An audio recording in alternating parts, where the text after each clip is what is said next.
పవన్ కళ్యాణ్ ఢిల్లీ వెళ్ళాలనుకుంటున్నారు. భారతీయ జనతా పార్టీతో తేల్చాలనుకుంటున్నారు. ఎందుకంటే ఇక ఎన్నికల దగ్గరకు వచ్చేస్తున్నాయి. పొత్తుల లెక్కలు తేలకపోతే ఇక్కడ ఓ పక్కన జనసేన తెలుగుదేశం పొత్తు లెక్క తేలాలన్నా మూడోది వస్తే మళ్ళీ వాళ్ళకి ఎన్ని ఇవ్వాలి ఏమి ఇవ్వాలి అన్నటువంటి చర్చ వస్తుంది. కాబట్టి ఖచ్చితంగా భారతీయ జనతా పార్టీ సంగతి అటో ఇటో తేల్చుకోవడానికి వెళ్తున్నారు.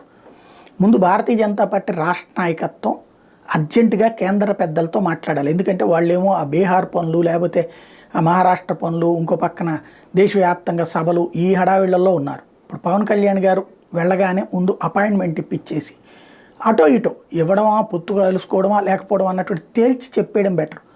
ఒకవేళ అపాయింట్మెంట్ ఇవ్వకుండా ఆయన్ని కూర్చోబెట్టినా లేకపోతే లేట్ చేసిన నెగిటివ్ ప్రచారం అన్నటువంటిది పెద్ద ఎత్తున చేయడంలో తెలుగుదేశం అనుకూల మీడియా చాలా రెడీగా కూర్చుని ఉంటుంది. పవర్ని రెచ్చగొట్టడానికి సిద్ధంగా ఉంటుంది.